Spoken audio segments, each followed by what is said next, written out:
कोई गुरुजी ने विश्वास की बात कह दी। अभी आप देख रहे हैं बागेश्वर धाम में विश्वास की बातें चल रही है। विश्वास की बात कह दिया, उसी पर लोग मारा मारी आपाधापी करने में लगे हैं। नहीं, विश्वास नहीं, विचार की बात चाहिए। अंधश्रद्धा नहीं, शंका की बात चाहिए। अनुमान नहीं, अनुभव की बात चाहिए। और मानना नहीं, जानने की बात चाहिए। और हमारा विद्वान लिखा, I keep 6 honest serving man, they taught me all I know.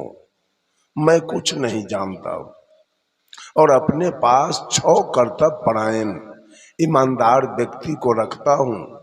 जो कुछ भी मैंने सीखा है इन्होंने ही सिखाया है और इनके नाम है, their names are what, why, who, when, where and how. इनके नाम है क्या, कौन, कहां, क्यों, कब और कैसे। ये मानव के अंदर ये शंका अगर हो जाए तो जीवन की गाड़ी गंतव्य पर पहुंच जाएगी। लेकिन आज लोग अंधश्रद्धा में सारे लोग घूम, श्रद्धा नहीं, अंधश्रद्धा। मैंने कहा कर्म कांड, जीने के लिए कर्म की आवश्यकता है। अगर जीना है,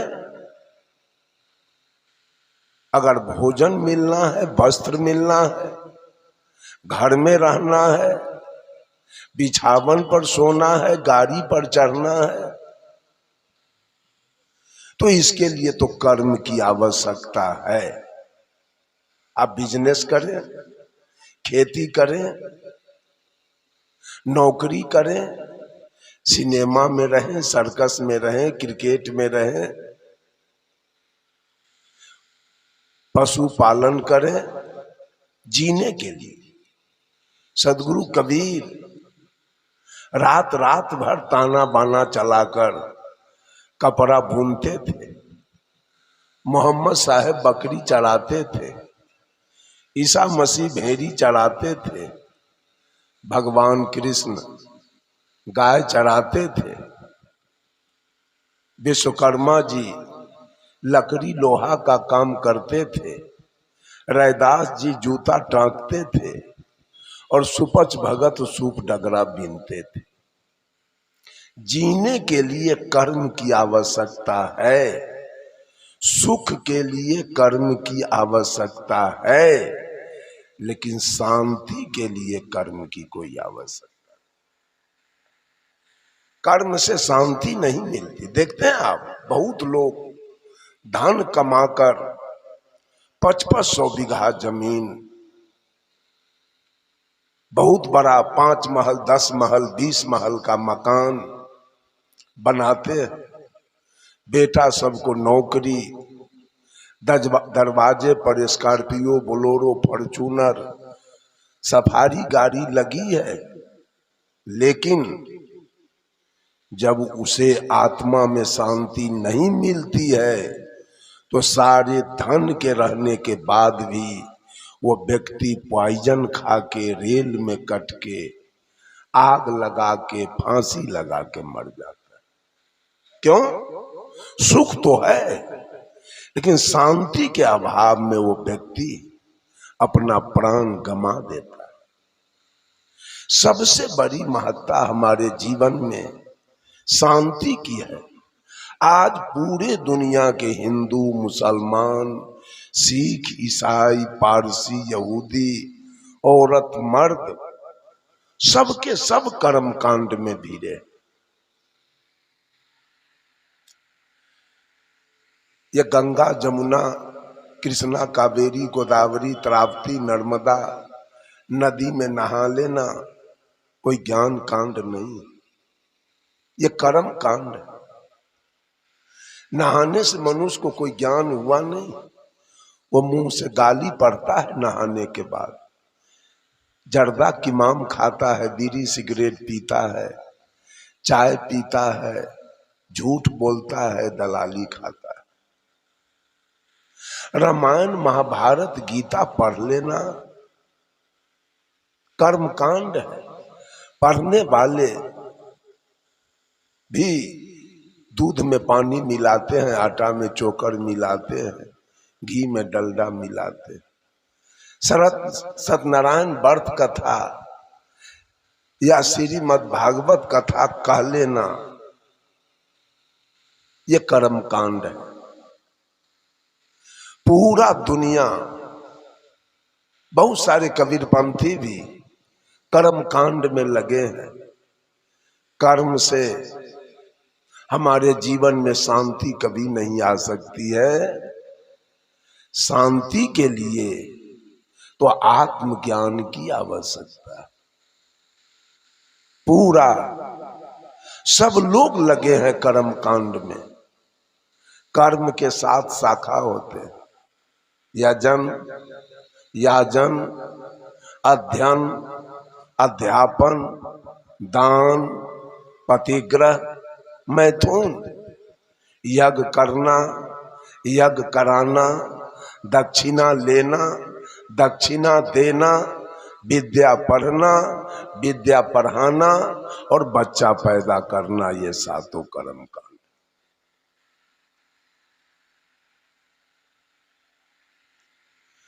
बंधुओं, साहब कबीर बीजक से कहते हैं, सार शब्द से बाँची हो, मानहु इतवारा हो।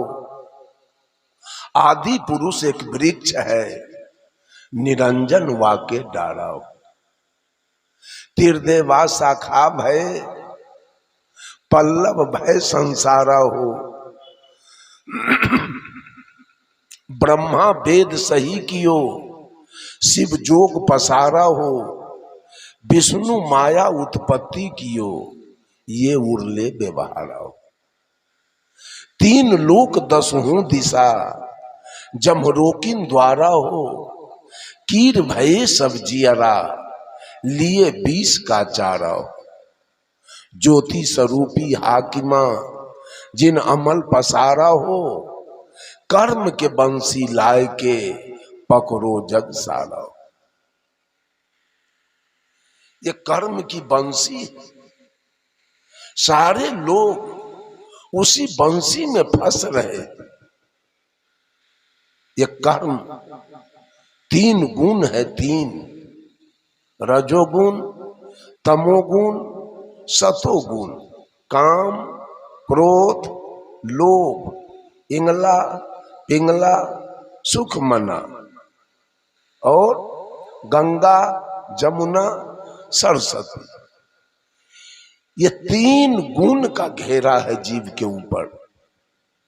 इसीलिए तो कबीर पंथ में 3 बंदगी हो रही है और सारे पंथ में एक बार नमस्कार, नमस्ते, दंडौत, प्रणाम, सलाम, वालेकुम, जय हिंद, जय Bharat, Hariom, good morning, good evening, good night. लेकिन कबीर पंथ में जो 3 बार बंदगी हो रही है, इसका मेन कारण है कि हम 3 गुण के रस्सा से बंधे हुए हैं। यही 3 गुण है जीव के ऊपर। काम का गुण, जो काम ब्रह्मा का दिया हुआ है, लोभ विष्णु का है और क्रोध शंकर का है। यही 3 है। यही काम, क्रोध, लोभ का जो हम लोगों के ऊपर छाप पड़ा है, इसी के फेर में हम कर्म कांड, ब्रह्मा जी का लाया हुआ कर्म कांड है। सुना आपने कहा, कर्म के बंसी लाए के पकड़ो जग सारा। काल ने सदगुरु कबीर साहब से चैलेंज किया कि कबीर, कितने जीव को आप निकाल सकोगे, कितने को पार कर सकोगे। मैं ऐसा दुकानदारी चलाऊंगा, मैं ऐसा दुकान खोलूंगा कि सारे जीव हमारे दुकानदारी में चले आएंगे। चैलेंज किया और कहा, पाप पुण्य के करब पसारा, जे बाझे से जीव हमारा, पाप पुण्य हमरे से होई, लेखा हमार लिहे नहीं कोई। वो काल उस दिन था, आज नहीं है, सो बात नहीं है। वही काल ये मन के रूप में है। इतनी दुकानदारी चलाई जा रही है, सारे लोग उसी में जा जा करके फंस रहे हैं। किसी को बेटा चाहिए, किसी को बेटी चाहिए, किसी को पोता चाहिए, किसी को नाती चाहिए, किसी को नौकरी चाहिए, किसी को जमीन चाहिए, किसी को मकान चाहिए। ये लोभ की दुकानदारी। काल ने कैसा दुकानदारी खोला? लोभ का दुकानदारी खोला है, काम का दुकानदारी खोला है, और क्रोध का दुकानदारी खोला है। और इसी काल के दुकानदारी में सारे लोग फंस रहे। बंधुओं, कैसे बचना है? कैसे बचेंगे हम? जब मल्लाह, मछली मारने वाला, जब बंसी गिराता है पानी में, उस बंसी में चाली गांठ के गिराता है। लोभ के लंपट मछली, जिभ्या के लंपट मछली, स्वाद के लंपट मछली जाके उस बंसी को पकड़ती है चाली के लोभ में। और जो बंसी को पकड़ती है तो बंसी में वजन हुआ, ऊपर में एक लकड़ी बांध के रखता है। जब मछली बंसी को पकड़ लिया तो लकड़ी अप डाउन करने लगता है। वो बूझ गया मछली मारने वाला, जो मछली फंस गई है, सिग्नल मिल रहा है। ऐसा झटका मारा मछली के गलफारा में, वो फंस गया बंसी। अब बेचारी मछली मारी गई, लोभ में मछली मारी गई। यही लोभ में हम लोग फंस रहे हैं। और साहब कबीर कहते हैं, और मुर्गा पोसने वाला मुर्गा का बच्चा जब देता है तालाब में, पोस पाल करता है खूब, और जब 2-4-5 किलो के मुर्गा हो गया, उस समय उसका ब्रह्मा का रूप रहता है। सृष्टि कर दिया मुर्गा के, बीच में पालन करता है, नाना प्रकार के चोकर चुन्नी विटामिन दे दे करके मुर्गा को पालन करता है। और अंत में जब 10-5 किलो के मुर्गा हो गया, ब्रह्मा का रूप पकड़ के सृष्टि किया, विष्णु का रूप पकड़ के पालन किया, और अंत में शंकर का रूप पकड़ के और सारे मुर्गा का संहार कर दिया। मछली पालने वाले भी वही करते हैं, यही 3 गुण में। साहब कबीर कहते हैं, रक्षक कला दिखाई के, वो मुर्गा वाला मुर्गा को रक्षक कला दिखाता है, सेवा का भाव दर्शाता है मुर्गा के प्रति। लेकिन अंत में क्या होता है? सारे मुर्गा का खात्मा वो कर देता है। शंकर के गुण में आया और सारे मुर्गा को जब्बा करा दिया। वही हाल मछली वाले का है। पहले तो मछली का जीरा तालाब में देता है एज ए ब्रह्मा, उसका पालन करता है एज ए विष्णु, और अंत में जब 10-5 किलो के मछली हो गई तो महाजाल गिरा के अब सारे मछली को खत्म कर देता है एज ए शंकर। 3 गुण में मछली गई और 3 गुण में मुर्गा चला गया, मर गया। यही 3 गुण में पूरे सृष्टि के लोग लगे हैं, काम में, लोभ में और क्रोध में।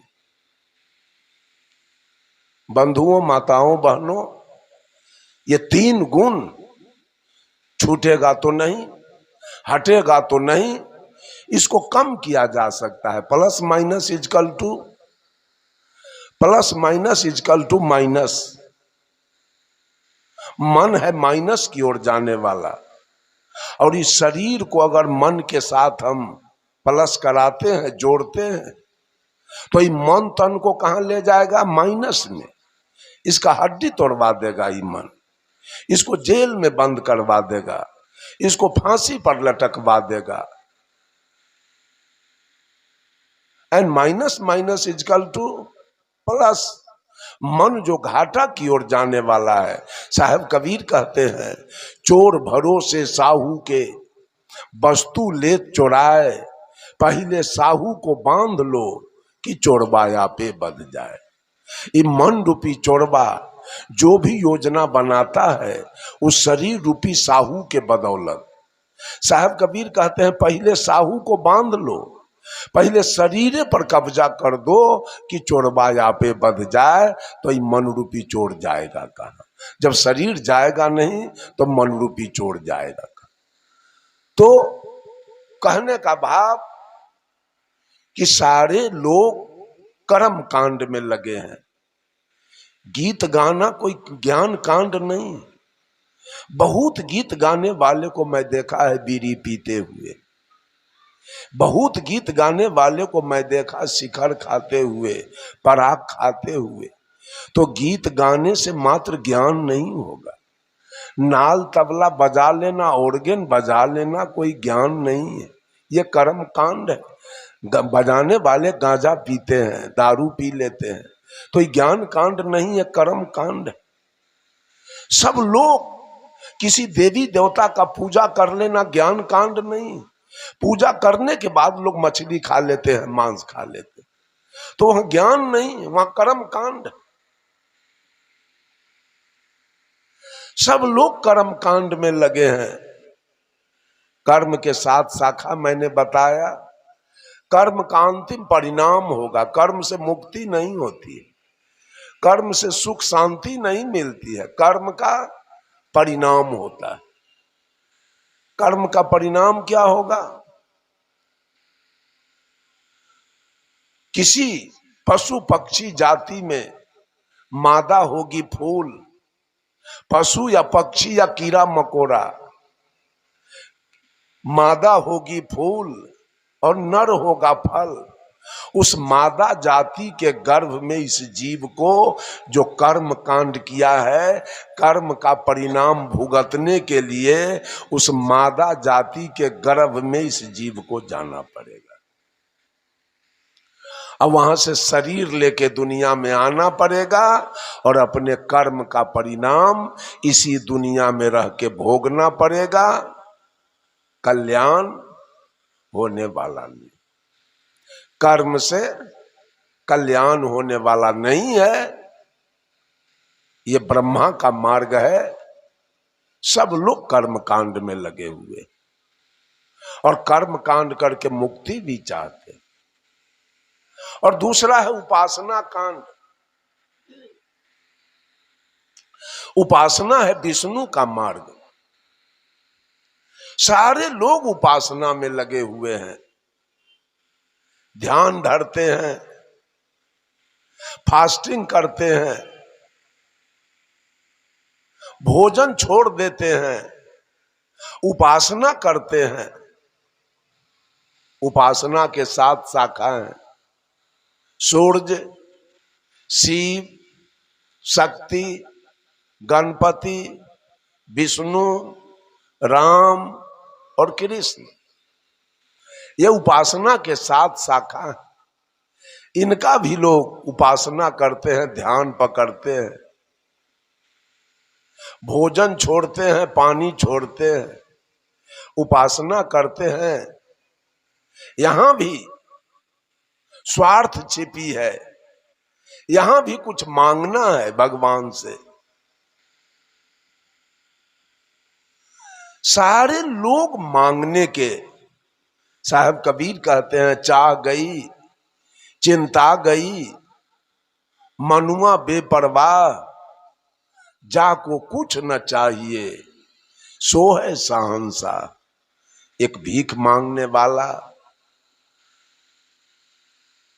भिखमंगा, जिसका पूरा बदन नंगा है, डांड में एक फटा पुराना कपड़ा पहना है, नाखून इसका हाथ का बढ़ा है, पैर का नाखून बढ़ा है, मूंछ दाढ़ी केस अभद्र रूप से भरा है, इसमें धूल कण से भरा हुआ है। बेचारे का पैर नंगा है, पैर में कोई चप्पल जूता नहीं, पेट इसका भूख से पेट में सट गया। मंदिर के बाहर बैठकर एक पैसा मांग रहा है, ये बाबू एक पैसा दे दे, मैं कई एक रोज का भूखा हूं। और दूसरा भिखमंगा मंदिर के अंदर में जाके बैठा है।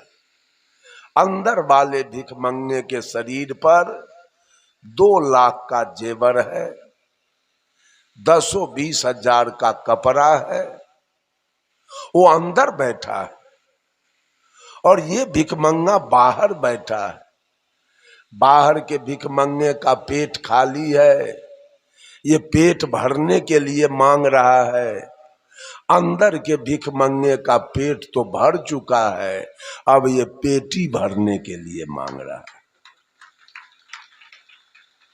साहब कबीर कहते हैं, कबीर सब जग निर्धना, धन बनता नहीं कोई, धन बनता है सोई जना, जो राम नाम धन होए। साहब कबीर ने पूरे जगत को निर्धन साबित कर दिया। पूरा दुनिया निर्धन है, केवल मांगने के चक्कर में ही सब लगा हुआ है। जहां जहां जा रहा है वहां केवल मांगने की बात। एक व्यक्ति था, एक आदमी, उसके पास 2 स्त्री थी, 2 पत्नी थी। अब दोनों पत्नी में बराबर झगड़ा लड़ाई चलता था। बेचारा तंग आ गया, दोनों पत्नी के चाल से वो तंग आ गया। सोचा अब मैं घर पर नहीं रहूंगा। एक मित्र से जाके उसने कहा, मित्र कुछ रुपया मुझको दो किराया के लिए कि मैं कलकत्ता पंजाब चला जाऊं, अब मैं नहीं रहूंगा। कहा क्यों? कहा दिन रात कलह होता है, दोनों पत्नी लड़ रही है दिन रात।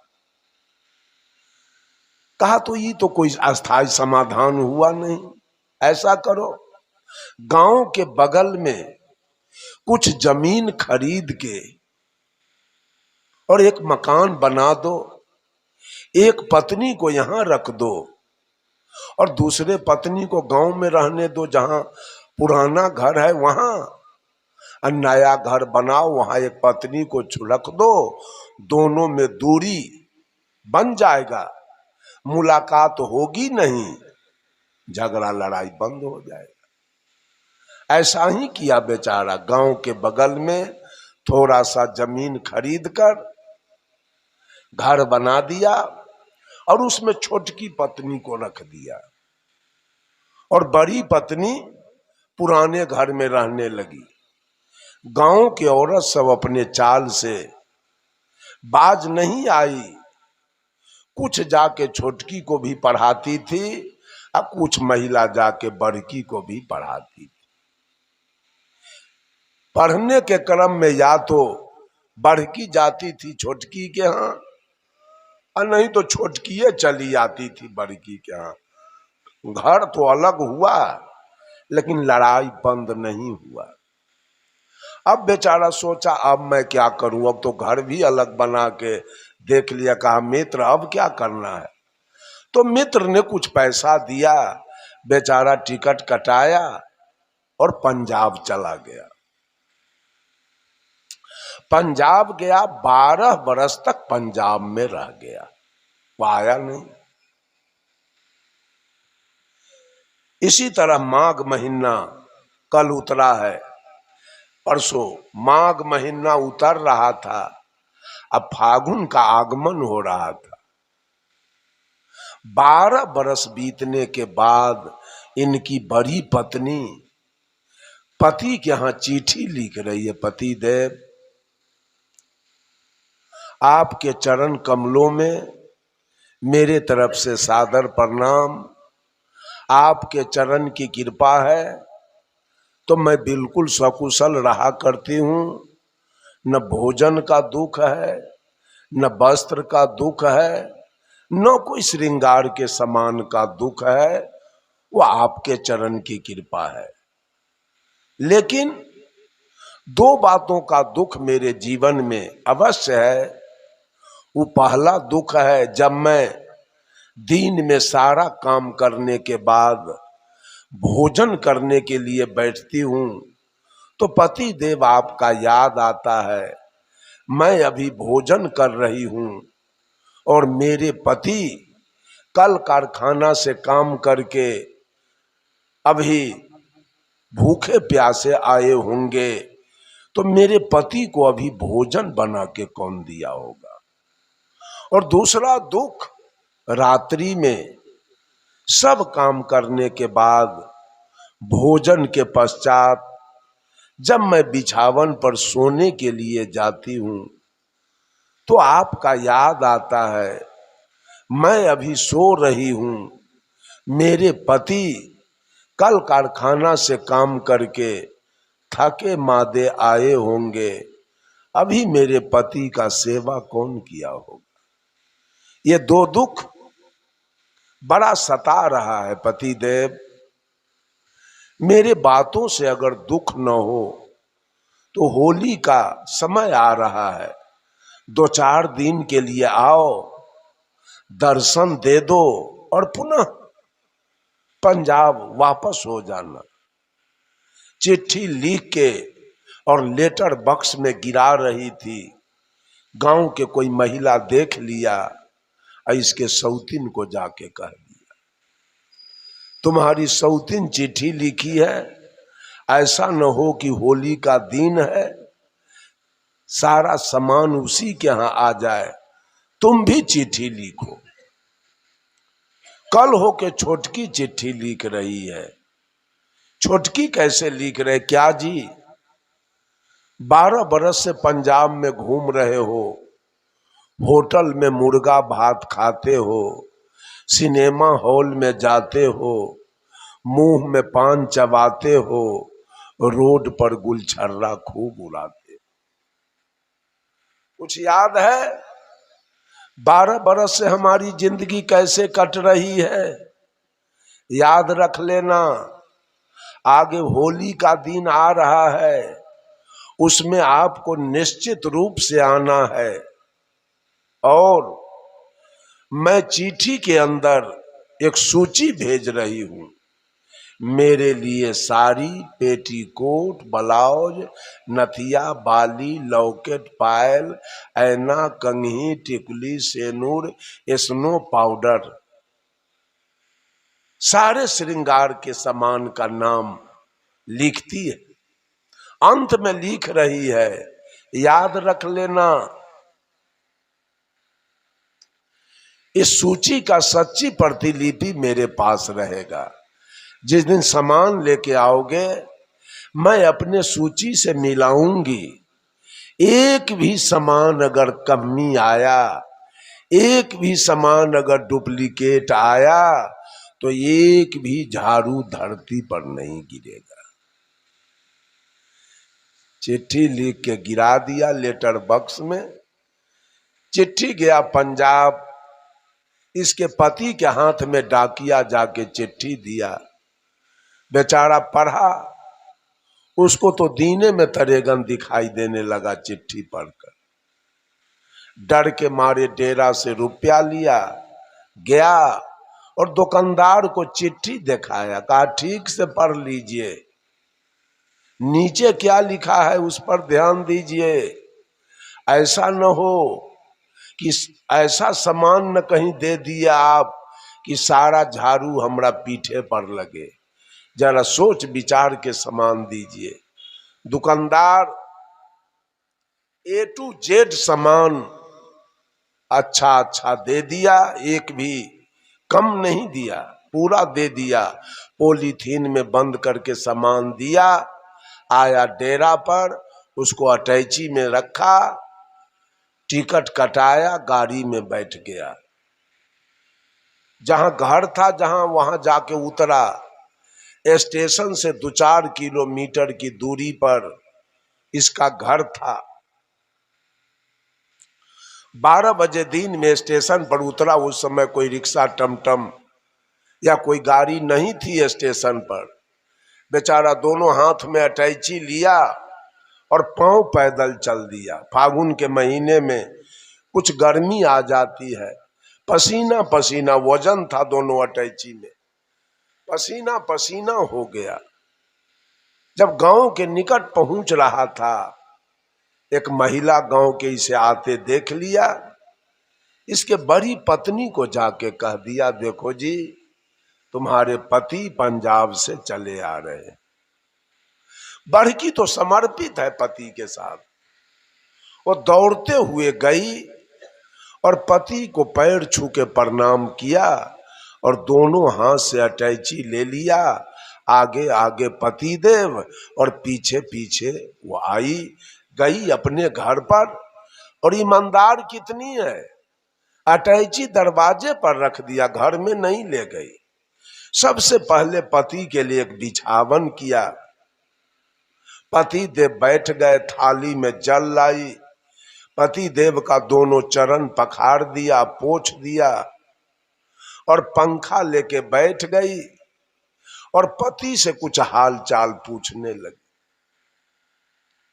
इतना ही में गांव के कोई महिला इसो को देख लिया, इसके छोटकी पत्नी को जाके कह दिया, देखो जी, दोनों अटैची है तुम्हारे सौतीन के दरवाजे पर, ऐसा न हो कि दोनों अटैची पार हो जाए, जल्दी जाओ। छोटकी आ गई और दूर से कहती है, क्या जी आ गए? तो ही कहा कि हाँ आ गए।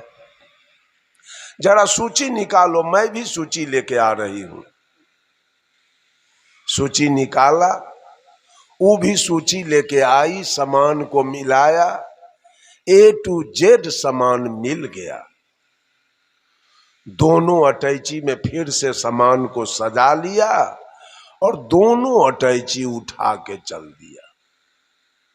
जब छोटकी पत्नी दोनों अटैची उठा के चल दिया तो बड़की बेचारी खाली हाथ अपने आंगन की ओर चल दिया। जब बड़की अपने आंगन की ओर चली तो पति देव उसके पीछे पीछे चल दिया। गांव की महिला सब उस जगह खड़ी थी। कहती है, क्या जी 12 बरस पर पंजाब से आए हो और 2 पत्नी आपके पास है और 2 अटैची आपने लाया, तो वाजिब क्या था? 1 अटैची छोटकी को देना, 1 अटैची बड़की को देना। लेकिन इस होली के समय में आपने दोनों अटैची छोटकी को दे दिया और बड़की के साथ खाली हाथ जा रहे हैं। पति ने जवाब दिया उस औरत से, कहा सुनो, ये जो हमारी छोटकी पत्नी है, इसको हमारे सामान से प्रेम है, तो सामान लेके ये जा रही है। और ये जो हमारी बड़की पत्नी है, इसको हमारे जान से प्रेम है, इसलिए जान इसके साथ जा रहा है। किसको क्या मिला? सामान बड़ा है कि पति बड़ा है? पति किसको मिला? बड़की को। और सामान किसको मिला? ये उपासना करने वाले लोग जीवन भर समान की भक्ति करते हैं, बेटा बेटी की भक्ति करते हैं, गाय भैंस की भक्ति करते हैं, नौकरी चाकरी की भक्ति करते हैं, जमीन मकान की भक्ति करते हैं, बीमारी हेमारी की भक्ति करते हैं। यही भक्ति है क्या? यही कल्याण का मार्ग है क्या? जीवन भर उपासना करके और यही भौतिक वस्तु पाने के लिए। साहब कबीर कहते हैं, सपने सोया मानवा, ये सारा दुनिया सपना देख रहा है क्या? जब आदमी सपना में सोया रहता है तो वो देखता है कि हम हाथी पर चढ़े, भारत के प्रधानमंत्री हम हो गए, मुख्यमंत्री हो गए, 500 बीघा जमीन हमको हो गया। आंख खुलने के बाद रहता है क्या? आंख खुलने के बाद वो जमीन, वो मकान, वो पद, वो प्रतिष्ठा, वो नौकरी रहती है क्या? आंख खुला, सपना का। या हम सपना में देखते हैं कि मैं दरिद्र हो गया, मुझको डाकू ने मार दिया, मुझको सांप ने काट लिया, मुझको बाघ ने खा गया, या मुझको भूत ने मार दिया। मर गए क्या? नींद खुलने के बाद आप मरे होते हैं क्या? आपको सांप काट लिया होता है क्या? आपको बाघ खा गया होता है क्या? आपको डकैत मार दिया होता है क्या? आंख खोली, सपना खत्म। उसी तरह से आंख मूंदे, कहते हैं साहब संतो जागत नींद न कीजिए। सब लोग जो सपना देख रहे हैं, बेटा बेटी नाती पोता जमीन मकान और नौकरी चाकरी का, ये सपना है। आंख मूंदेंगे और सारा सपना आपका खत्म। वहां आंख खोलेंगे तो सपना खत्म, और यहां आंख मूंदे तो सारा सपना आपका खत्म। बेटी छूट जाएगी, दामाद छूट जाएगा, नाती पोता छूट जाएंगे, जमीन मकान छूट जाएंगे, नौकरी चाकरी छूट जाएंगे, और जितना भी बल वैभव है शरीर तक आपका छूट जाएगा। तो क्या देख रहे हैं? क्या भक्ति चल रही है? क्या पूजा आपका चल रहा है? किस लिए आपका पूजा हो रहा है? किसके लिए आपका पूजा चल रहा है? किस देवी देवता का पूजा में आप लगे हैं? कौन देने वाला है? यही उपासना में सारे लोग लगे हुए हैं, कुछ पाने के चक्कर में।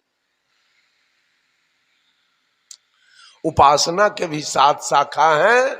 अंतिम परिणाम उपासना से मुक्ति होने वाली नहीं है, शांति मिलने वाली नहीं है। उपासना का अंतिम परिणाम होगा कि आपके दिल में इच्छा है कि एक पोता चाहिए, आपके दिल में इच्छा है कि मेरे बेटा को नौकरी चाहिए, आपके दिल में इच्छा है कि मेरा बेटा बहुत बड़ा सेठ बन जाना चाहिए। इच्छा होगा फूल और समाधान होगा फल।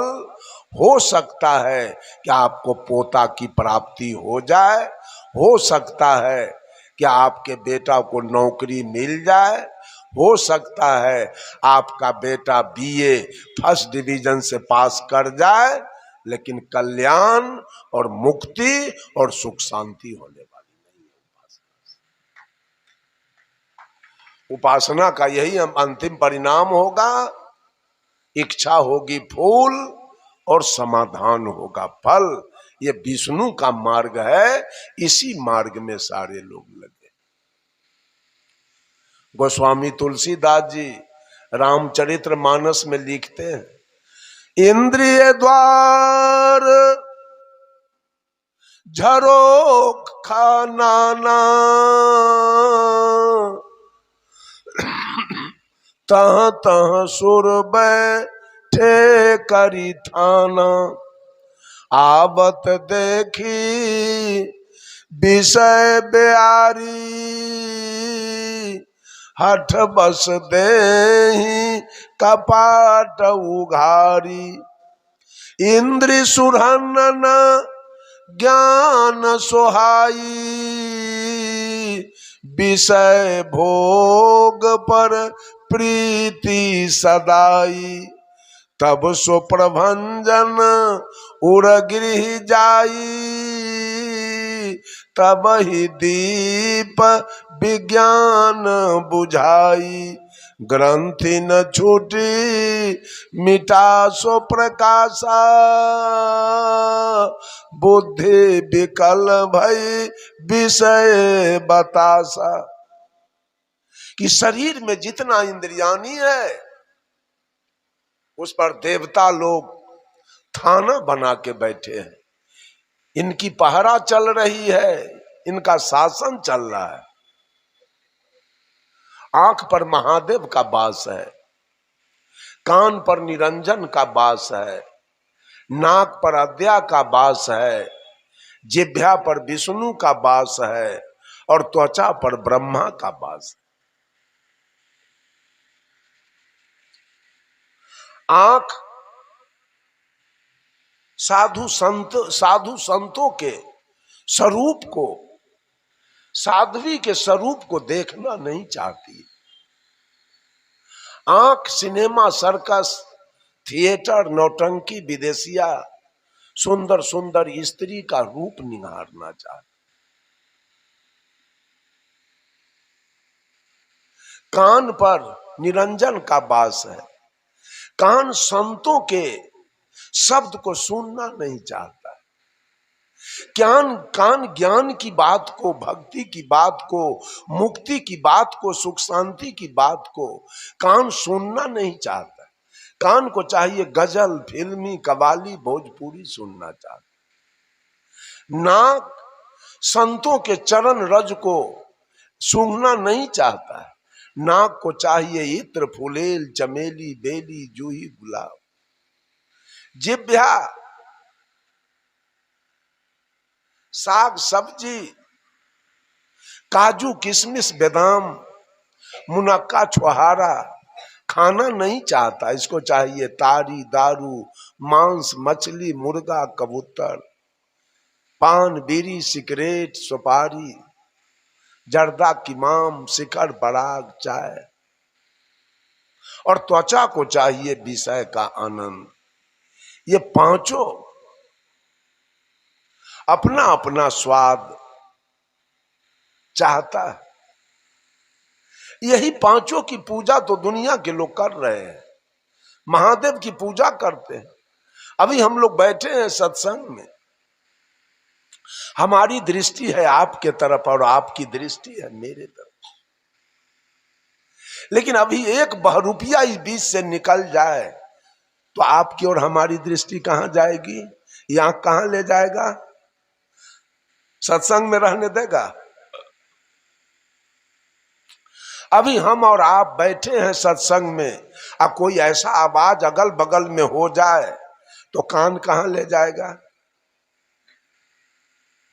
अभी हम और आप बैठे हैं सत्संग में, और कोई सुंदर सुगंध आ जाए बीच में, लोग कहेंगे कहां से ही सुगंध आया?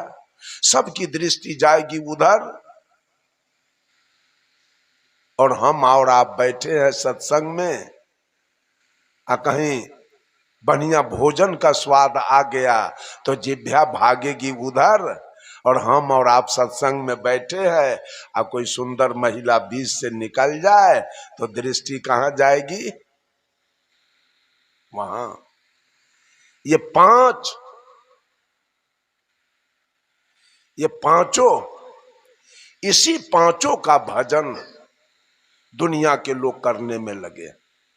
और साहब कबीर कहते हैं, संतो घर में झगड़ा भारी, रात दिवस मिली उठी उठी लागे, 5 ढोटा एक नारी, न्यारो न्यारो भोजन चाहे, 5 अधिक सवादी, कोई काहू के हटा न माने, आप हूं आप मुरादी, दुर्मति केर दुहागिन मेटे, ढोढई चांप चपेरे, कहे कबीर सोई जन मेरा, जो घर की रारी निवेरा। हम लोग रार की पूजा करते हैं, निवेरा कहां है? हम लोग रार के पूजा में लगे। इन सारे देवी देवताओं का पूजा हम लोग करते हैं।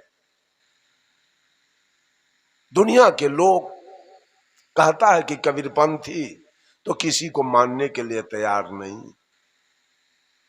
हम लोग किसको नहीं मानते हैं? क्या गोबर को मान ले, मिट्टी को मान ले, पानी को मान ले, धरती को मान ले, आसमान को मान ले कि यही भगवान है, यही मानना है। इसका नाम मानना है क्या? हम मानेंगे नहीं, हम किसी के बात को नहीं मानेंगे, हम गुरु के बातों को भी नहीं मानेंगे, हम गुरु के बात को जानेंगे। बहुत सारे गुरु लोग भी गलत मार्ग बताते हैं, तो हम मान कैसे लेंगे? गुरु के विचार को हम मान कैसे लेंगे? हम गुरु के विचार को जानेंगे। बंधुओं, माताओं, बहनों, मानने वाले को साहब कबीर ने कहा है गुरु पशु, ये मनुष्य नहीं है, पशु है। गुरु ने जो कुछ कह दिया उसको मान लिया है, जाना नहीं। जानिए, मैंने कहा सारे लोग उपासना कांड में लगे हैं, अन्न छोड़ देते हैं उपासना के चलते, भोजन करना, पानी पीना बंद कर देते हैं। भोजन छोड़ने से, पानी पीने से जीव का कल्याण हो जाएगा, मुक्ति हो जाएगी, सतलोक हो जाएगा, वैकुंठ हो जाएगा, स्वर्ग में चले जाएंगे क्या? ये सब काल के बताया हुआ मार्ग है, सदगुरु कबीर का बताया हुआ मार्ग नहीं। सब लोग काल के मार्ग पर चल रहे हैं, बताए हुए मार्ग पर। कोई कर्म कांड में है तो कोई उपासना कांड में लगे। बहुत सारे लोग जोग कांड में है, महादेव जी का मार्ग है जोग मार्ग, जोग मार्ग में लगे हैं। जोग के साथ शाखा है लय जोग, लंबिका जोग, तारक जोग, असंख्य जोग, अनुमानसिक जोग, हठ जोग और राज जोग। पूरे दुनिया के लोग जोग मार्ग में लगे हैं। कोई प्राण को ब्रह्मांड पर चढ़ा रहा है, कोई नेति धोती करके आंत साफ कर रहा है, कोई शूल शयन कर रहा है, कांटा पर सो रहा है, कोई अगहन पूस में जाड़ के दिन में जल शयन कर रहा है, कोई जेठ के गर्मी में पंचाग्नि कर रहा है, कोई भादों में अरण्य निवास कर रहा है, कोई मौनी बाबा बना है, कोई थरेसरी बाबा बना है, कोई निर्जली है, कोई दिगंबरी है, कोई खाकी है, कोई नीराहारी है, कोई दूधाहारी है, कोई पत्र पुष्पाहारी। इससे मुक्ति होती है क्या? इससे जीवन में सुख शांति आती है क्या? इससे मोक्ष होता है क्या? इससे सतलोक होता है क्या? जोग करने से? जोग मार्ग गलत नहीं। साहब कबीर ने भी जोग मार्ग का चर्चा किया है, लेकिन साहब कबीर का जोग मार्ग क्या है? मैंने एक भजन में पढ़ा था, लेकिन भजन कोई गा रहे तो उसमें सुना, जोगाबे कोई जोगिया जोग जति, जोगाबे कोई जोगिया जोग जति, जैसे सोनरा सोना के जोगावे, जैसे सोनरा सोना के जोगावे, हटाए न बढ़ाए ये को रति, जोगावे कोई जोगिया जोग जति, जैसे बरई पान जोगावे, सरय न गलए ये को पति, जोगावे कोई जोगिया जोग जति। जोग का मार्ग है बुरे कर्मों से, बुरे आदतों से, गलत कर्मों से, पाप कर्मों से अपने को बचा लेना, ये जोग है। अपने को जोगा लेना, ये जोग है। खैनी खाते हैं, सुरती खाते हैं और प्राणायाम करते हैं, बीड़ी पीते हैं और कीर्तन गाते हैं, मौनी बाबा बने हैं और शिखर पराग खाते हैं। कहां अपने को जुगा रहे हैं आप? अपने को तो आप बीड़ी पीते, खैनी खाते, शिखर खाते, गांजा पीते हैं, तारी दारू पीते हैं, वासना में फंसाते हैं। आप अपने को बच कहां रहे हैं? अब पूरे देह में कोई राख लगा ले, पूरे देह में राख लगा ले तो जोग हो गया क्या? प्राण को ब्रह्मांड पर चढ़ा ले तो इससे मुक्ति हो जाएगी क्या? केस दाढ़ी जटा बढ़ा ले तो इससे मुक्ति हो जाएगी क्या? लंबा चंदन खींच ले, जिसे भैंसी देखे तब भड़क जाए, तो ये जोग हो गया क्या?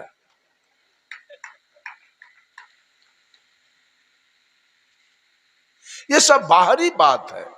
अपने को जोगाने का मतलब है सारे बुरे कर्मों से अपने को जोगाइए, ये जोग मार्ग है।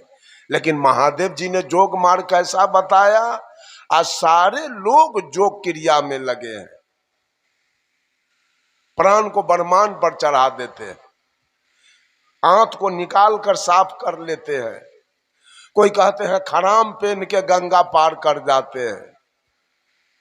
एक आदमी का बेटा घर से निकला और वो 12 बरस पर वापस आया, तो पिताजी ने पूछा, बेटा 12 बरस में क्या कमाया? कहा, पिताजी मैंने जो कमाया सो कोई नहीं कमाया।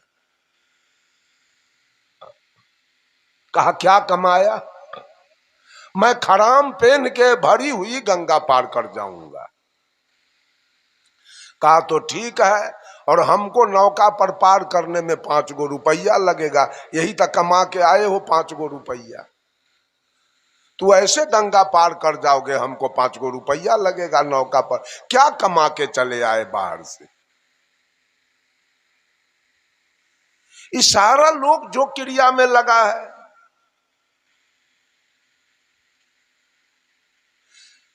साहब कबीर कहते हैं, कह सदगुरु कबीर बिना कोई कहा न शब्द ठिकाने का, कोई लीला 24 अवतारन का, कोई कहता तीर्थ कराने का, कोई देवल कोई देह देहरा, कोई कहता भक्ति कराने का, कोई कहता कुछ न करना रसना राम रटाने का, कह सदगुरु कबीर बिना कोई कहा न शब्द ठिकाने। कोई 24 अवतार की पूजा बता दिया, इन भगवानों का पूजा करो तुम्हारी मुक्ति हो जाएगी। भगवान का 10 मुख अवतार बताया है और 14 उप अवतार बताया है। 10 भगवान कैबिनेट स्तर के हैं और 14 भगवान स्टेट स्तर के हैं। जो 10 भगवान का मुख अवतार हुआ, वह पहला अवतार मत्स्य अवतार है, मछली रूप में भगवान मछली रूप में आए और शंखासुर राक्षस को वध किया और वेद को प्रकाश किया। दूसरे भगवान कछुआ रूप में आए जो नरकासुर को वध किया और समुद्र मंथन के द्वारा 14 रत्न निकाला। तीसरे भगवान बराह रूप में यानी सुगर रूप में आए, हिरणाक्ष राक्षस को वध किया और विष्ठा में छिपी हुई धरती को बाहर निकाला। चौथे भगवान नरसिंह रूप में आए जो प्रहलाद को रक्षा किया, हिरण्यकश्यप का कलेजा फाड़ दिया। पांचवें भगवान 52 रूप में आए जो राजा बलि से छल किया और 3 डेग जमीन के नाम पर 1 लात में पताल को भेज दिया। छठे भगवान परशुराम रूप में आए जो 21 बार धरती को निक्षत्रिय किया, अंत में पिता के आदेश से माता का गर्दन काट लिया। 7वें भगवान राम रूप में आए जो श्वेत बांध रामेश्वर बांध कर पार उतर कर पूरे रावण के खानदान को मार के गिराया। 8वें भगवान कृष्ण रूप में आए जो 16 सहस्त्र गोपी और 8 पटरानी के साथ भोग विलास करते हुए आप ब्रह्मचारी माना गया। 9वें भगवान बौद्ध रूप में आए, जो रक्तबीज दैत्य को मार के गिराया और जाति पाति का भेदभाव दूर किया। और 10वें भगवान आए नहीं, आने वाले हैं। लिखा है उत्तर प्रदेश में मुरादाबाद एक टाउन है, उसके बगल में संभल एक गांव है, वहां कुमारी ब्राह्मणी के कोख से कलंकी अवतार लेगा, जो कलयुग में कलिंजर राक्षस को मार के गिराए। इन अवतार बाद की पूजा ये भोली भाली जनता से करवाया गया। साहब कबीर कहते हैं 10 अवतार ईश्वरी माया, करता कह जिन पूजा, कहे कबीर सुनो हो संतो उपजय खपै सो दूजा।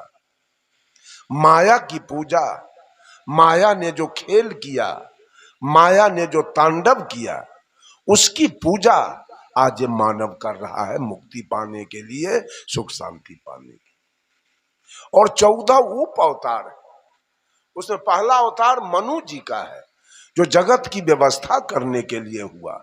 दूसरा अवतार नारद जी का है, जो भक्ति मार्ग दिखलाने के लिए हुआ।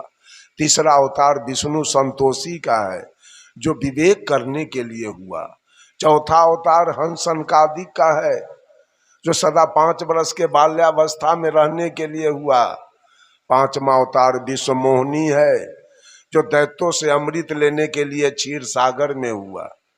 6ठा अवतार कपिल जी का है, जो देवहूति और कर्दम ऋषि के मेल से हुआ और सांग शास्त्र बनाया। 7वां अवतार वेद व्यास का है, जिन्होंने वेद को विभक्त करके 18 पुराण बनाया। 8वां अवतार दातात्रेय का है, जिन्होंने 24 गुरु करके संसार को उपदेश दिया। जब तक हृदय में शांति न मिले, निरंतर गुरु की खोज करनी चाहिए। 9वां अवतार राजा पृथु का है, जिन्होंने पृथ्वी को गौ बना के दूहा और औषधि निकाला।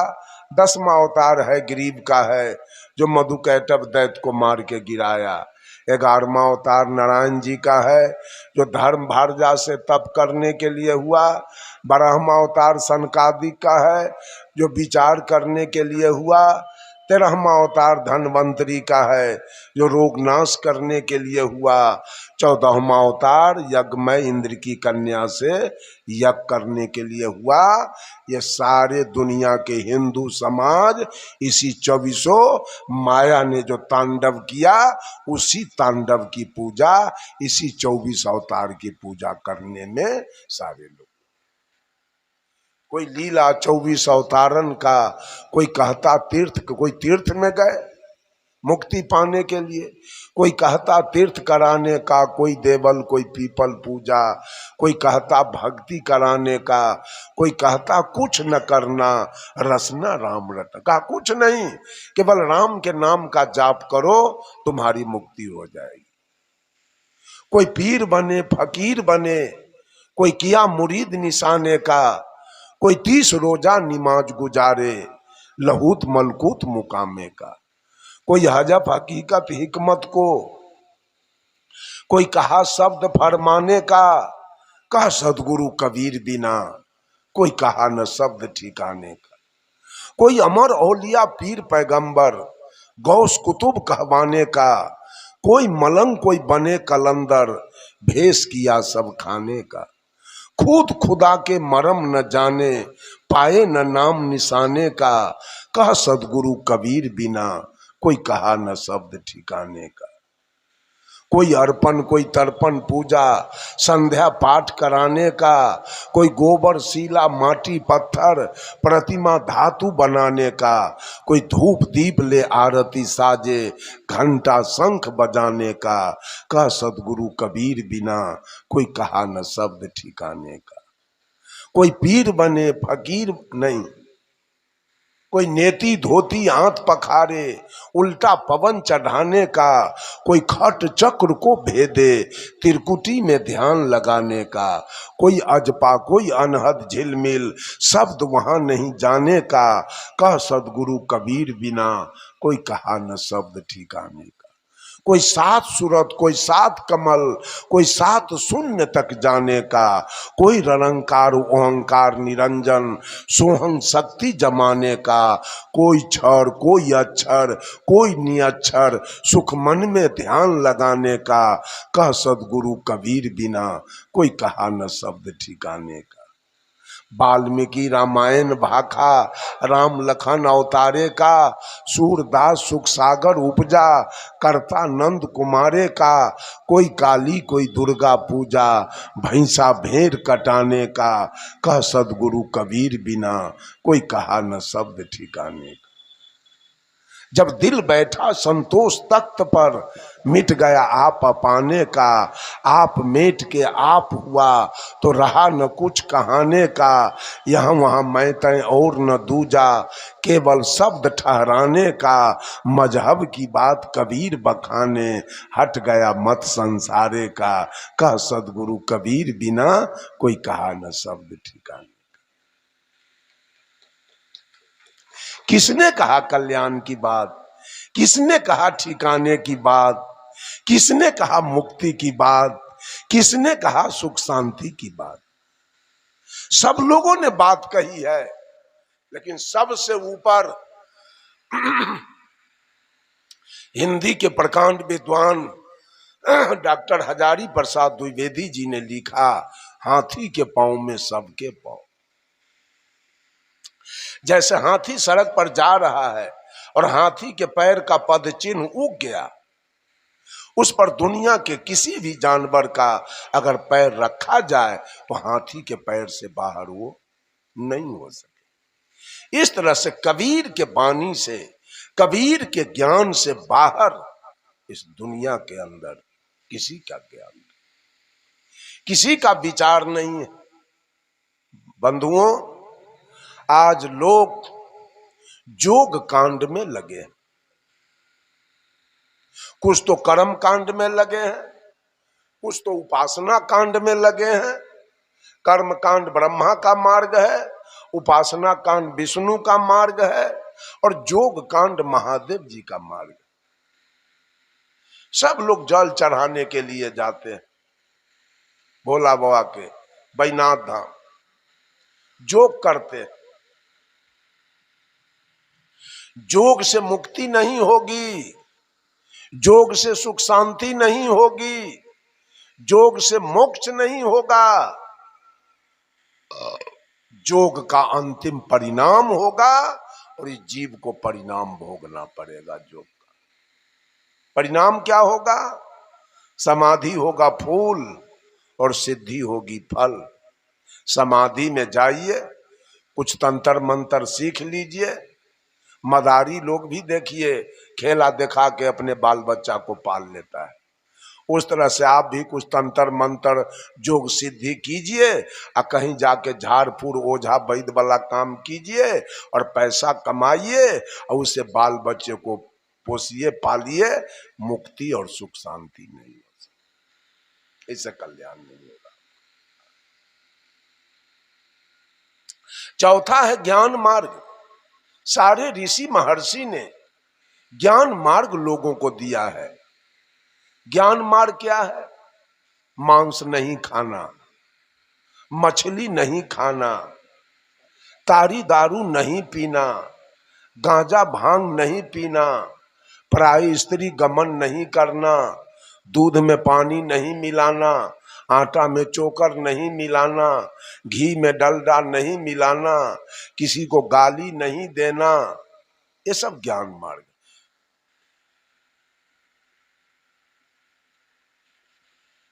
ज्ञान मार्ग से आपने चला है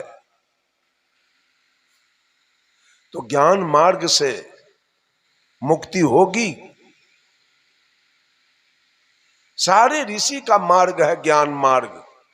तुलसीदास जी ने भी कोई मांस मछली खाने के लिए नहीं कहा, सूरदास जी भी नहीं कहा, नानक जी ने भी नहीं कहा, रविदास जी ने नहीं कहा, सुपच भगत जी ने नहीं कहा। सबका है ज्ञान मार्ग। लेकिन ज्ञान मार्ग से तो चलते हैं, लेकिन एक ईश्वर की कल्पना तो करते हैं। कहीं न कहीं मेरा मालिक बैठा है, कहीं न कहीं मेरा परवरदिगार बैठा है, उसके फेर में तो आप पड़े हैं। ज्ञान से चलते जरूर हैं, लेकिन कहीं न कहीं आप फेर में पड़े हैं। उससे भी हमारी मुक्ति होने वाली नहीं है। ज्ञान मार्ग से भी हमारी मुक्ति नहीं होगी, मेरा कल्याण नहीं होगा। ये गर्भ और श्मशान आने और जाने की जो व्यवस्था है वो हमको नहीं छोड़े। साहब कबीर का एक भजन है, डगरिया भूल गई कहीं विधि घर को जाओ, डगरिया भूल गई। कैसे जाओगे अपने घर? डगर तो भुला गया, डगर तो छूट गया। पंथ चलत के ते दिन बीते ढूंढने कन भाव, पंथ चलत केते दिन बीते ढूंढने कन भाव, नाना कर्म करत मन हारे जो मृग जल को धाओ, डगरिया भूल गई कहीं विधि घर को जाओ, डगरिया भूल गई। डगर क्या है हमारा? अपने घर जाने का। वो डगर भुला गया, यही पकड़ा गया कर्म का मार्ग, पकड़ाया उपासना का मार्ग, पकड़ा दिया गुरु लोगों ने योग का मार्ग। कहा पंथ चलत के ते दिन बीते, गर्भ और श्मशान ये दोनों जगह शरीर पकड़ते और छोड़ते, शरीर पकड़ते और छोड़ते युग बीत गया, लेकिन मैं जहां से आया आज तक हमारी वापसी नहीं हुई। यही गर्भ श्मशान के चक्कर में हम आज तक लगे रह गए। शरीर बार बार पकड़ना, विभिन्न जोनी का शरीर पकड़ना और शरीर छोड़ देना, शरीर पकड़ना और शरीर छोड़ देना, यही मेरा डगर बना रहा। कहा पंथ चलत के ते दिन बीते, ये रास्ता चलते चलते गर्भ और श्मशान का रास्ता तय करते करते युग बीत गया। ढूंढ अनेकन भाव, और मैं भी रास्ता खोजते रह गया। रामानंदी बने कि कबीरपंथी बने, कि आर्य समाज में जाएं, कि आनंद मार्ग में जाएं, कि गायत्री परिवार में जाएं, कि बाल जुगेश्वर में जाएं, कि सतपाल जी में जाएं, कि सदा फलदेव जी में जाएं, कि बाबा जय गुरुदेव में जाएं। आज तक मनुष्य रास्ता खोज रहा है। सदगुरु कबीर कहते पंथ चलत केते दिन बीते ढूंढ अनेकन भाव, नाना कर्म करत मन हारे। नाना प्रकार के कर्म, कुकर्म और सुकर्म तीनों करते करते अंत में यह मन हार गया है, अंत में रो रहा है। मरने के समय आंख से आंसू गिर रही, सारा कुछ करने के बाद। नाना कर्म करत मन हारे, उदाहरण देते हैं साहब कबीर। आज हम लोग मैट्रिक में पढ़े थे इस उदाहरण को। मैट्रिक में पढ़ाई हुआ, मृग तृष्णा जिसे मरीचिका भी कहते हैं। जब जेठ के महीने में सारे नदी नाला कुआं तालाब सूख जाते हैं, पानी कहीं नहीं है। जेठ की दोपहरी 12 बजे दिन प्यास से विचलित होकर वो मिर्गा जब जंगल से निकलता है तो मिर्गा की दृष्टि जेठ के दोपहरी पर चमकते हुए रेता बालू पर पड़ता है। जेठ की दोपहरी में वो बालू रेता चकमक चकमक चकमक चकमक करने लगता है। उस चमकते हुए बालू पर जब मिर्गा की दृष्टि पड़ती है तो मिर्गा सोचता है शायद वहां पानी है, जाऊं अपने प्राण को बचाऊं। मिर्गा दौड़ के वहां जाता है। वहां गया तो क्या मिला? बालू। वहां कोई पानी नहीं। मिर्गा वहां जाकर पश्चाताप करता है, अब मैं क्या करूं। फिर मिर्गा अपने दृष्टि को आगे बढ़ाता है। आगे के चमकते हुए बालू पर जब मिर्गा की दृष्टि जाती है, मिर्गा वहां दौड़ के जाता है। वहां पानी दिखाई दे रहा है, वहां जाके अपने प्राण को बचाऊं। मिर्गा दौड़ के वहां गया, वहां भी केवल बालू है। मिर्गा गया और वहां अपने प्राण को तज देता है। वैसे ही दुनिया के लोग नाना प्रकार के तीर्थ स्थानों में भगवान को खोजते खोजते, दौड़ लगाते लगाते मिर्गा के तरह दौड़ते दौड़ते दिग्भ्रमित होकर अंत में अपने प्राण, अपना शरीर छोड़ देते हैं। जैसे मिर्गा बालू के चकमकाहट को पानी समझ तक कर दौड़ते दौड़ते अपना प्राण अंत में तज दिया, वैसे मानव भी भगवान देवी दुर्गा के पाने के फेर में दौड़ते दौड़ते, पूजते पूजते अंत में अपना देह छोड़ देता है, रोते रोते मर जाता है। साहब कबीर कहते हैं, अरे वेद पढ़ी पढ़ी पंडित हारे, चतुर न पाबहि ठाव। जही पूछो सो नाम बतावे, नाही दिखावे गाँव डगरिया भूल गई। कहते हैं वेद पढ़ी पढ़ी पंडित हारे। वेद पुराण पढ़ते पढ़ते पंडित लोग हार गए, पढ़ाते पढ़ाते हार गए। इनका तो आदत अपने ठीक नहीं है, अपना चाल चलन। पंडित लोग अपने मछली भात खा लेते हैं, मांस भात खा लेते हैं, दारू तारी पीते हैं, बीड़ी सिगरेट पीते हैं, जर्दा की माम खाते हैं। जजमान को कैसे सतलोक ले जाएंगे और बैकुंठ ले जाएंगे और स्वर्ग में ले जाएंगे? बंधुओं, ये झूठ है। स्वर्ग की कल्पना झूठ है, बैकुंठ की कल्पना झूठ है, सतलोक की कल्पना झूठ है। सदगुरु कबीर कहते, नर तू पार उतर कहां जई हो। अरे जाना कहां चाहते हो? नर तू पार उतर कहां जई हो। आगे पंथी पंथ ना कोई, कूच मकान न पई हो। कहे कबीर सुनो भाई साधो, जहां के पद तहीं ठहरई। जाना कहां चाहते हो? कहां स्वर्ग है, कहां सतलोक है, कहां बैकुंठ है जहां जाना चाहते हो? वेद पढ़ी पढ़ी पंडित हारे, चतुर न पावहि ठाव।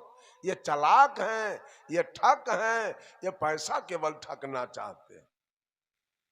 इनको तो अपना ठाव मिलवे नहीं करेगा, जगत को कैसे ही भेज देंगे। अंत में साहब कबीर कहते हैं, यही पूछो सो नाम बतावे। जितने लोगों से मैंने पूछा वो सारे लोग नाम की चर्चा करते हैं। नाम दान ले लो, नाम दान ले लो, नाम दान ले लो, तुम्हारी मुक्ति हो जाएगी, तुम्हारे जीवन में सुख शांति हो जाएगी। ये गांव क्या है? बाजार है, बोरसी। मान लीजिए कि हम जानते हैं शीतल दास या शीतल साहेब हमको पता है,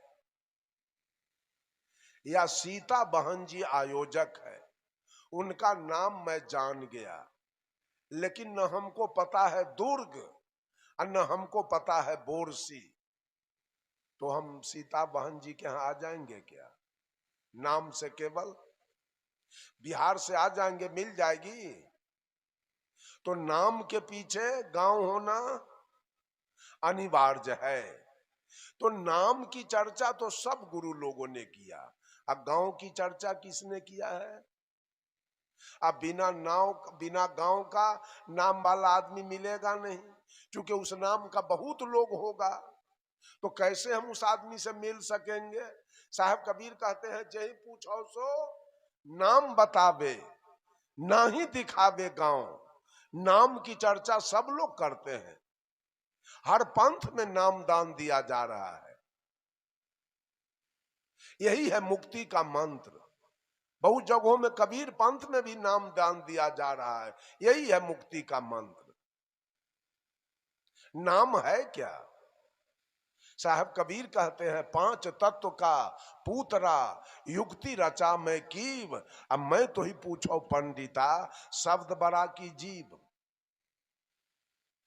कौन बड़ा होगा? शब्द बड़ा है कि जीव बड़ा है? हैं? तो शब्द से बीजक में साहब कबीर कहते हैं, शब्द हमारा, शब्द हमारा तू शब्द का। शब्द हमारा कहने का मतलब, शब्द आया कहां से? शब्द की उत्पत्ति कहां से है? हैं? हाँ, सारे शब्द, जितना कोर्स का किताब है, elementary, mathematics, geometry, history, geography, economics, civics, physics, chemistry, Hindi, Sanskrit, या वेद, पुराण, उपनिषद, स्मृति, रामायण, महाभारत, गीता, सुख सागर, कुरान, पुराण, बाइबिल, ये सारे किसने लिखा? मानव ने लिखा।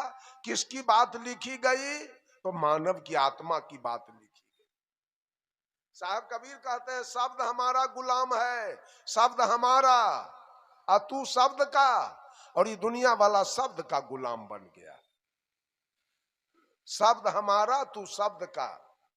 इसकी चर्चा मैं कल करूंगा विस्तार रूप से, शब्द की चर्चा। ये सारे लोग शब्द जाप करने में भिड़े हुए हैं। जही पूछो सो नाम बतावे, ना ही दिखावे गांव डगरिया भूल गई।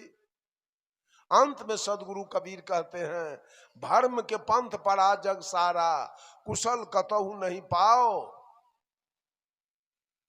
नहीं,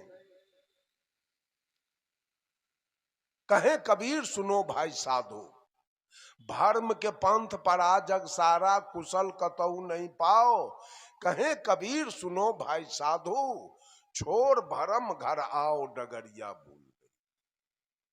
केवल भर्म को छोड़ना है और अपने घर वापस आना है। कोई हैरानी नहीं, कोई खर्च नहीं। छोड़ भरम घर आओ, जिस घर से गए हो उस घर आना चाहते हो, तो केवल भर्म को छोड़ दो और अपने घर वापस आ जाओ। कहने का मतलब, अगर ज्ञान मार्ग से आप चलते हैं तो अंतिम परिणाम, इसका भी परिणाम आपको भोगना पड़ेगा, इससे भी मुक्ति नहीं होगी। ज्ञान मार्ग का अंतिम परिणाम होगा, स्त्री होगी फूल और पुरुष होगा फल। तब तो आपको मां के गर्भ में जाना पड़ेगा 9 महीना के लिए। यही अंतिम परिणाम, मानव जोनी फिर आपको मिल जाएगा। ज्ञान मार्ग से चले, मुक्ति नहीं होगी, कल्याण नहीं होगा। स्त्री फूल होगी किसी पेड़ में, पहले फूल लगता है तब फल, वो फूल होगी। अब वहीं से हम लोग निकले हैं, उसी फल से ही फल निकला है। स्त्री फूल होगी और पुरुष फल होगा, लेकिन 9 महीना के गर्भ में जाके उल्टा टंगाना होगा, पैर ऊपर, मुंह कान नाक नीचे, कोई हवा प्यार वहां मिलेगा नहीं, ये दंड सहना होगा। फर्क है कि मनुष्य का जोनी फिर दोबारा मिल जाए। ज्ञान मार्ग। 5वां है आत्मज्ञान मार्ग। आत्मज्ञान मार्ग से आपका आना जाना बंद हो जाएगा। इसके भी 7 शाखा हैं, सत्य, दया, धैर्य, शील, विचार, ज्ञान, वैराग। 7 शाखा है आत्मज्ञान के। आत्मज्ञान का मतलब है कि मांस तो आप नहीं खाते हैं, मछली तो नहीं खाते हैं, चोरी दलाली तो नहीं करते हैं, लेकिन पत्नी को गाली देते हैं, पत्नी को मारते हैं, सांड भैंसा खेत में जाए उसको भाला मारते हैं, कुत्ता को मार देते हैं, सांप को मार देते हैं बिना काम के। यह आत्मज्ञान है आपके पास? सबसे बड़ा है आत्मज्ञान। आत्मज्ञान अगर आपके पास नहीं है तो कल्याण होना मुश्किल है। आपने जो गाली दिया पत्नी के, तो आपको ये अंदाज है कि आपके पत्नी में रहने वाला कौन है और आप में रहने वाला कौन है? आपके गाय में रहने वाला कौन है और आप में रहने वाला कौन है? कुत्ता में रहने वाला कौन है और आप में रहने वाला कौन है? आपके मम्मी में रहने वाला कौन है और आप में रहने वाला कौन है? ये ज्ञान जब तक मनुष्य को नहीं होगा। जब भगवान राम बाली को मारे थे तो बाली की पत्नी थी तारा। तारा अपने दुल्हा को गोद में लेके विलाप कर रही थी, रो रही थी। तो भगवान राम ने तारा से पूछा, तारा बिकल देखी रघुराया, दिन्ही ज्ञान हर लिन्ही माया। भगवान राम ने तारा से पूछा, तारा तू क्यों रो रही है? तो तारा कहती है, प्रभु मैं पति के वियोग में रो रही हूं। तो भगवान राम ने पूछा, छित जल पावक गगन समीरा, पंच रचित हो अधम शरीरा, प्रगट सोतन आगे सोया, जीवनीत तुम काहे के रोया। तारा, जो पंच तत्व से बना हुआ, तत्व चारे माने गए हैं लेकिन आकाश को लोग मान लेते हैं। जिस पंच तत्व से बना हुआ शरीर, जिस शरीर से तुम्हारा विवाह हुआ, जो पंच तत्व से बना हुआ शरीर था, जिस शरीर से तुम्हारा विवाह हुआ, जो शरीर तुम्हारा दुल्हा था, जिस शरीर से तुमने सुख लिया, वो शरीर, वो दुल्हा आज भी तेरे गोद में पड़ा है। तुम रोती हो क्यों? दुल्हा तो तुम्हारे गोद में। तो तारा कहती है, प्रभु दुल्हा मेरे गोद में है लेकिन एक शब्द बोलता नहीं। तो भगवान राम ने कहा, तारा ये बोलबा नित्य है, अजर है, अमर है, अखंड है, अभेद है, अगम है, अगोचर है, अजाति है, अजन्मा है और अनामी है। ये बोलने वाला तेरा दुल्हा नहीं था। ये बोलने वाला न किसी का दुल्हा है न किसी की दुल्हन है, नहीं किसी का दादा है नहीं किसी का पोता है, नहीं किसी का नाना है न किसी की नानी है, नहीं किसी का मौसा है न किसी की मौसी है, नहीं किसी का भैया है न किसी की भाभी है। भैया होता है देह और भाभी होती है देह। मर्द वाला देह होता है भैया, औरत वाली देह होती है भाभी। मर्द वाला देह होता है पति, औरत वाली देह होती है पत्नी। मर्द वाला देह होता है दादा, औरत वाली देह होती है दादी। अब बोलने वाला तो जो दादा में वही दादी में, जो नाना में वही नानी में, जो पति में वही पत्नी में, जो गाय में वही भैंस में, और जो कुत्ता में वही गिदड़। ये है आत्मज्ञान।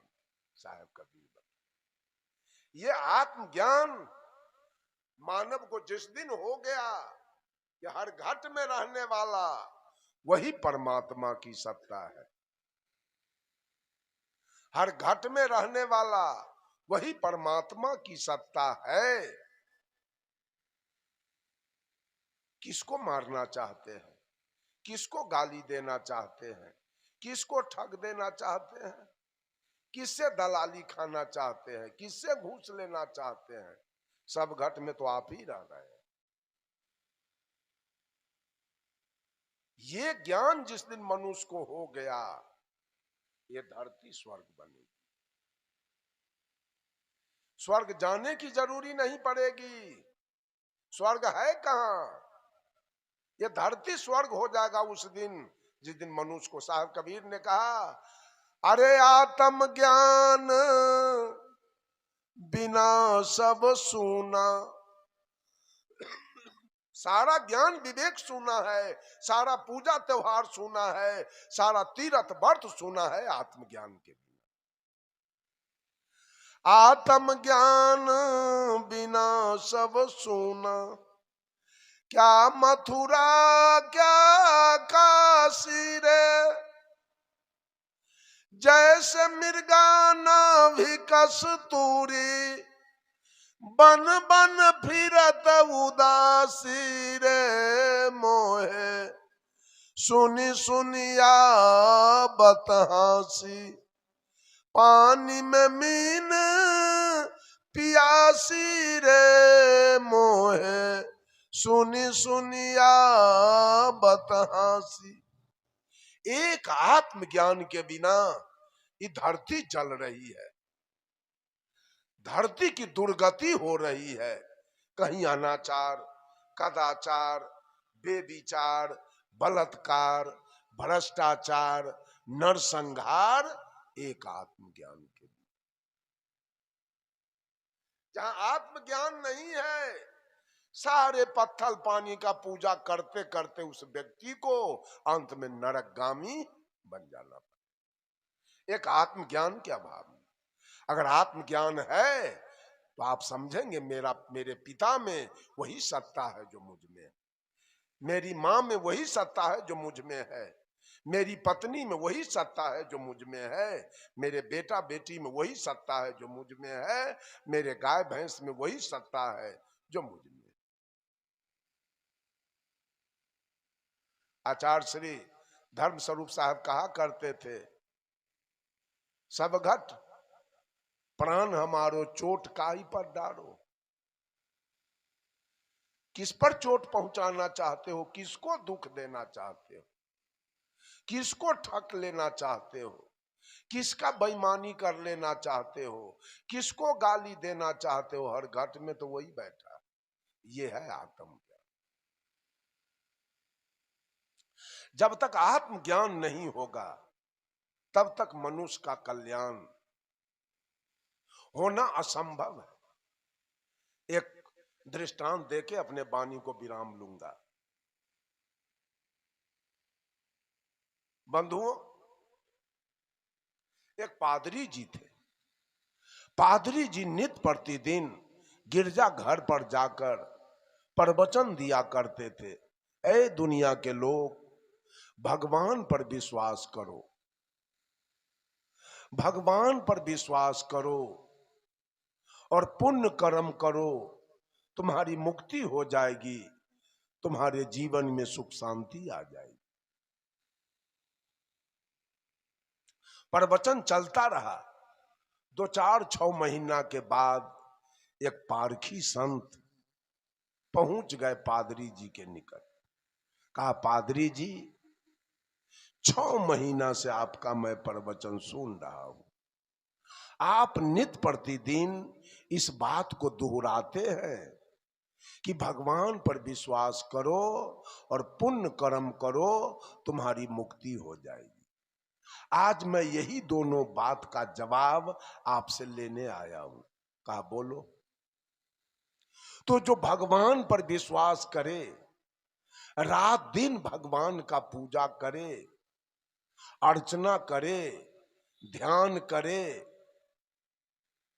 कथा कीर्तन करे और वो कर्म बढ़िया न करे, उसकी क्या गति होगी? और जो कुछ न करे, जो कुछ न करे भगवान के लिए, कोई पूजा अर्चना न करे, कोई ध्यान भगवान का न करे, कोई कथा कीर्तन न करे, कोई नाम का जाप न करे, केवल कर्म बढ़िया करे, उसकी क्या गति होगी? पादरी का ही तो मैं नहीं जानता हूं। कहा तो तू ही रोज प्रवचन करते हो, आपने बोले हुए बात का जवाब नहीं जानते हो, तो कल से तुम्हारा प्रवचन क्यों होगा? खबरदार प्रवचन बंद रखो। पादरी जी को तो बड़ा कष्ट हो गया, दुख हुआ। उस साधु से कहा, साधु जी 2 दिन का छुट्टी हमको दीजिए आप, और बूझ विचार के आपको हम जवाब दे देंगे। साधु जी ने कहा 2 दिन नहीं, मैं आपको 5 दिन का छुट्टी दिया, जाइए और बूझ विचार के जवाब दीजिए। पादरी जी अपने घर गए और नित्य प्रतिदिन शाम में भोजन करके बिछावन पर जाते थे और वो चिंतन करते थे जवाब के लिए। जवाब आया नहीं, 11-12 बज गया रात, निद्रा आई और पादरी जी सो गए। 4 रात ऐसे सोने में बीत गया, कोई जवाब नहीं आया। आज अंतिम 5वां रात है, आज पादरी जी गहरी चिंतन में पड़े हैं। कल वो कबीरपंथी साधु हमसे जवाब मांगेगा, जवाब कुछ आया नहीं। आज बिल्कुल गहरी चिंतन में, चिंतन करते करते 2:30-3 बज गया, भोर, कोई जवाब नहीं आया। निद्रा आई और पादरी जी सो गए। सपना देखने लगे, अर्ध निद्रा में गए और सपना देखने लगे। मैंने पहले कह दिया, सपना की बात सच नहीं होती, ये दृष्टांत है, इसको आप लोग सिद्धांत नहीं समझेंगे। हमारा सिद्धांत झूठ बोलना नहीं है, हमारा सिद्धांत किसी को बलगलाना, हमारा सिद्धांत चमत्कारी बात बोलना, हमारा सिद्धांत किसी को श्राप देना, हमारा सिद्धांत किसी को वरदान देना, ये हमारा कबीर का सिद्धांत नहीं। ये दृष्टांत है, दृष्टांत कुछ गड़बड़ भी हो सकता है, लेकिन सिद्धांत कभी गड़बड़ नहीं होगा। सपना में पादरी जी की मृत्यु हो गई, और जब मृत्यु हुई तो जमराज आया। जमराज कहा, पादरी जी अब आप तैयार हो जाइए चलने के लिए, आपकी बारी आ गई। पादरी जी ने जमराज से पूछा, हमको कहां ले चलिएगा? तो जमराज कहा, आपको मैं स्वर्ग ले चलूंगा। पादरी जी के मन में तो खुशहाली आई। कहा ठीक है, अब 5 मिनट में आ जाइए, तब तक मैं तैयार हो जाता हूं। 5 मिनट में जमराज महोदय आए।